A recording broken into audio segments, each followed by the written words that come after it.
Hello, and welcome to Real Person Reviews. I'm Sam, and I'm a real person. And today I want to talk to you about Pokémon Sapphire for the Game Boy Advance.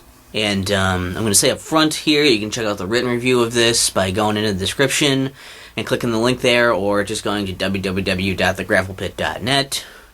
And I also wanted to kind of say up front that you're not going to be seeing footage because this is a game that I already kind of got rid of, and I've sold it, and I never, did a review on it, really. I never did that. I don't have any leftover, footage stuff from when I did a Let's Play thing of it or anything, and I wasn't gonna, I wasn't gonna steal anyone's footage, so I decided I was just gonna steal an image from the, Google image search of the box, so I look forward to seeing that. And it has been a little while since I played it, so I guess I might have forgotten some things here and there, so it's possible that it's not going to be a very good review at all. But I've only played 4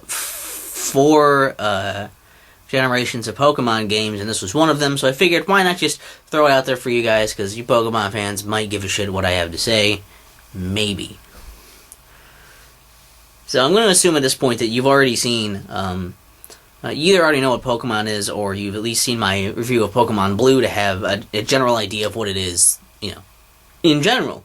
So, it's kind of the same sort of story stuff going on here, where basically, the main goal is to try to, catch Pokemon and train them, to become, the strongest trainer, to be able to get the 8 gym badges, defeat the Elite Four, and, conquer the Pokemon League to become the Pokemon Champion. You want to be a Pokemon Master, right? That's what everybody wants to be.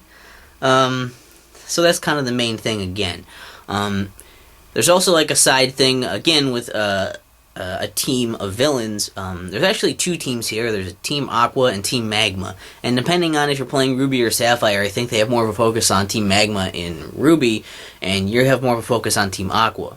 Although you will still see bits and pieces of them, and they kind of fight with each other, and you'll see a little bit of that in the game. But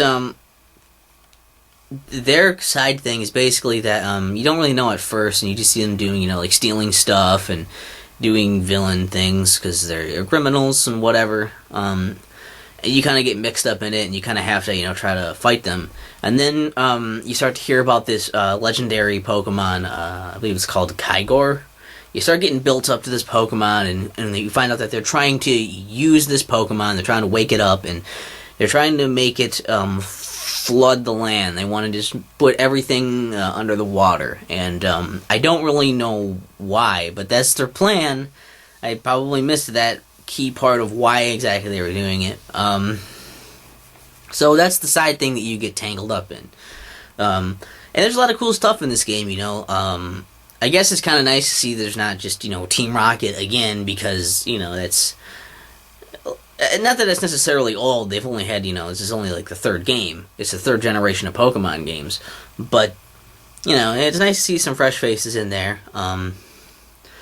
Although, being Team Aqua, they are more water-based, so you can kind of counteract that by just, picking a grass starter.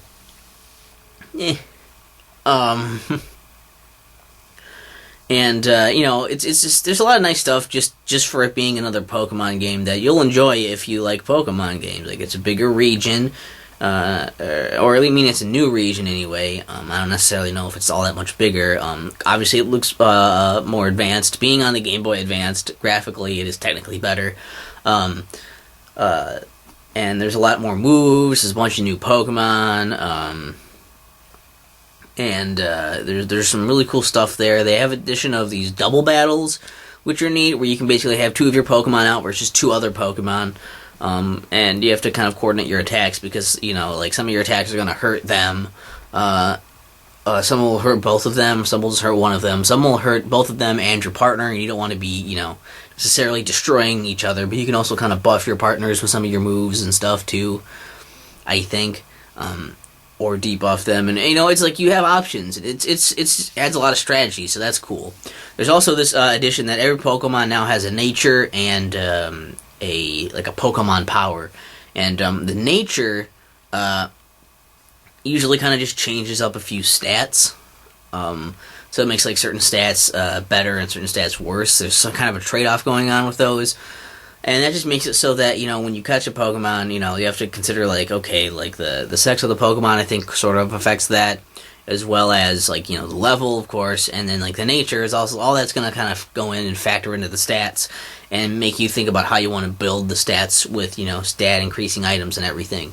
There's also more hold items in this game, too, so you can kind of do more customization of, okay, I'm going to make this stuff a lot better, like this stat, or these types of moves, or this thing, and they give you a lot of different options for that.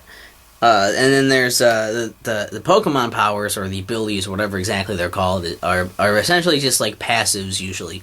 Sometimes they're a passive like stat boost, or some kind of effect like, oh, Pokemon hits you and you'll be able to hit them back, or like poison them or something. So there's little things like that you have to factor in as well, and usually, there's variables like, what is the Pokemon stats that you're fighting? You have to take into consideration all of these different things that it could possibly be. And that's, again, nice for some strategy and everything. Also, a super nice addition is that they've got this thing where, like, when you learn your moves, you're like, oh, your Pokemon is going to learn a new move. And then it's like, well, it gives you a description of the move, tells you, the type of the move, and the amount of damage it does, like the strength of the move, the accuracy of the move. It tells you, like, if it does any status effects or anything, and it tells you how many, the PP of the move. So it's really,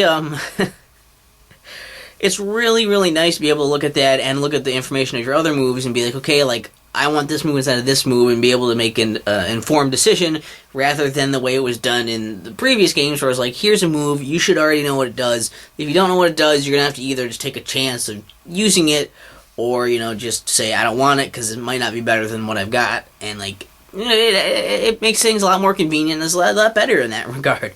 There's also, like, in your pack, it's, again, split out into different, like, areas, and I guess that's also, it was kind of done that way in the previous generation, but it's still kind of nice to have it more, like, organized in that sense, to be able to do that. There's just a lot of little, like, conveniences like that are thrown in that are just nice to have. Overall, it does just kind of, it's a good Pokemon game. It's got a lot of new things that are nice, and I guess there are some other stuff too that's new. But this is where I want to start getting into what's not so great about the game. One of the new things in the game are these Pokemon contests, where you basically go and you can enter your Pokemon into it, and have them use different moves, and they can, switch up the orders of the Pokemon that you're competing with, and, win favor and cuteness or toughness or different, like, areas of stuff. Some of these moves are better than others, and it seems like typically either weirder moves or, like, the weaker moves sometimes are even better than, having really strong moves that would be good for battling. So it seems like it's almost totally different than if you're trying to battle people.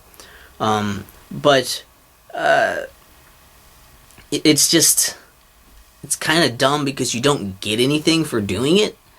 You get, like, ribbons, I think, and they don't really do anything. So, I don't know why you would bother. It's just really weird, and it's like just a strange minigame that has nothing to do with the rest of the game, nor does it help with the rest of the game. And also, in order to get your Pokemon to have better attributes, like, toughness and cuteness and all that, in order to, do better in those competitions, is that you have to, go and find certain berries and turn them into these Pokeblocks, which you basically do by throwing them into these machines at certain places, and then playing a little mini-game where you basically just, like, tap A when, like, this pointer thing goes over your pointer thing that's spinning around in a circle. It's dumb. Because it's only used for that, and it doesn't really seem to help you in battles or anything either, so it's very much, two different mini-games that are totally an aside for you to do. Which is, why bother if it's not going to work towards anything? Like, for instance, like, in the previous games, you have stuff like the game corner, right? And you're like, oh, I gotta do these stupid, like, slot machines and stuff. And some people like that. I always thought they were kind of stupid. But, at least those were, you know, like, you would get, like, coins and stuff, and you could buy some TMs out of there and buy some Pokemon. There was, like, a reason to do it, was the thing. It was stuff that was going to help you out and was going to end up paying off in the end if you did that. Whereas in this one, you just get, like, ribbons, and it doesn't really help you do anything. But I think the reason they did that is to try and make it so that, oh, well, you're more attached to your Pokemon, because you could talk to people and they're like, oh, whatever Pokemon's, like, in the front of your party, they're like, you're treating this Pokemon really well, or, like, you should treat this Pokemon better, or, you know, oh, you're babying this one too much and stuff. And depending on how you've been doing in battles and items you've been giving them and everything, and, like, that's kind of neat. They want you to, you know, feel for your Pokemon, I get that, but I don't think they pulled it off in a great way. I was just like, I don't care, I'm just gonna try to win, it's a strategy thing, and, it's like, you know, just because I do that to my Pokemon doesn't mean I don't like them. I don't know, it's a weird thing to throw into your game, and it just wasn't really well executed, and those mini games ended up being just not, you know, not very good for the gameplay. Also, while the region is a decent size, it's not really, it's mostly water, which is annoying, and, like, there's no, like, previous regions to go to again, which, you know, I guess isn't necessarily a bad thing. You, like, in, you know, like, in gold, silver, and crystal, you could go back to the first, region also and do all that stuff from the first game. And this game doesn't have the stuff like that. It doesn't have, oh, I can go back to the you know, the region from the previous game again. It's, like, all one connected region, and, like, that's fine, but it's just, it's weird that it doesn't have something like that when this should be, you know, really should be more impressive. Just because it's on the Game Boy Advance, you think it could do more. But, not a huge deal, I suppose. And, like, the legendary Pokemon thing was, it's good and bad. I like that they built it up and made it kind of mysterious, and they're like, oh, this powerful Pokemon is gonna be, like, you know, you're gonna have to, they're trying to use this Pokemon to, like, destroy the world and everything, which also was stupid. I still don't understand why they were trying to flood the world. Maybe that was a thing I just missed, but it sounded like something that, why the fuck would they want that? But then it's also like, oh, well, they're building this up, but at the same time, it's like, through, like, about half of the game, you don't really hear about it, and all of a sudden they start building it up, and it feels like they start building it up, and then you immediately find it. It's not like it's been built up the entire game, and you're like, oh, I've seen some of it, or, you know, glimpses of it or anything. It really just feels like they started building it up halfway through, and then it was like, because they were like, oh yeah, well, this thing's going to be coming up, we should give it some build-up. Halfway through, they start building it up, then, oh, boom, you're here. Here it is. And, I don't know, that was it. So that could have been done a bit better, I think. It also still takes a back seat to trying to become a Pokemon champion for some reason. You know, you're like, oh yeah, like, you're doing this and trying to save the world and everything, and then you do it, great. Now, you know, go to the Pokemon League, because that's what you're supposed to do. That was your whole goal. And it's weird that you would still, you know, feel the need to do that, and that it still, you know, is, you know, like, why is, you know, saving the world playing second fiddle till you become a fucking Pokemon master? I don't understand. So that's kind of dumb. Also, like, with the whole thing, like, it's mostly covered in water, the region, like I said. And with HMs, at this point now, with the new ones, there's, like, 4 water HMs that you need. And then your Pokemon can only learn 4 moves. So basically, you're probably going to end up teaching your Pokemon, you know, those moves. Like, you're probably going to pick one water Pokemon and teach it all 4 of those moves, or you're going to have to try and split it between a bunch of Pokemon, and that means having other Pokemon that are water type to make it, you know, really that effective. So, I don't know, like, basically I just put them all into one Pokemon anyways, and I just feel like it's kind of asking a lot for you to have to surf, and use Waterfall, and use Dive, and Whirlpool all at once, you know. To have one Pokemon use all of those is a little ridiculous, but, you know, that's kind of what you gotta do, I guess, and I just think they could have split it up better. Being able to search, like, underwater and stuff, too, that was neat, and putting more focus on exploring out in the water was an interesting thing. It's just that it was also kind of annoying that it was so cumbersome to do so. overall, Pokemon Sapphire isn't bad. I mean, if you're a fan of Pokemon, you're probably going to enjoy it. There's a lot of new stuff here, and there's a lot of conveniences as well that are going to make it interesting enough to do and to play and to have fun with. Double battles are really cool. Being able to see your moves and stuff is nice. Don't get too attached to double battles, though. There's not many of them in the game. So it feels like they were just kind of testing the waters there. Some of the game can be kind of tedious with all the water stuff. And the build-up for the story stuff and the fact that it's taking, the priorities of the story seem a little flipped there. But it's not bad. It's just that, in reality, there's nothing super unique about it is all. It did have some new things, and it did some interesting stuff, and everything. It's designed just fine. But unless you grew up with it, or, you're a big fan of Pokemon, it's, pretty forgettable. It's pretty bland as far as Pokemon games go. And I would say basically what I'm saying is you should probably, if you're trying to find ones that you want to start with, this might not be it. This is one you can probably skip on for a while. I do hear that Emerald it has more stuff in it and a lot of things that make it better. That might be a better route to go. I never found one when I was looking to buy, so I finally said, fuck it, I'm just going to get Sapphire instead. And maybe I made the wrong choice, who knows. But I just want to do that because I just want to tell you guys about it, because, it's not...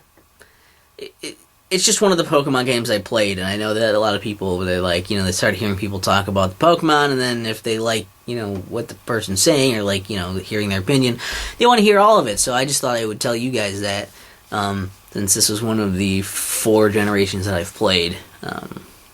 So, I don't know. Just, I hope you guys enjoyed this. And hopefully it didn't suck too much with just the picture there and everything of the more of the podcast feel. Again, you can check out the written review with the link in the description. And I don't know, tell me what you guys thought about, Gen 3 Pokemon and everything, and whatever you want in the comments, go ahead.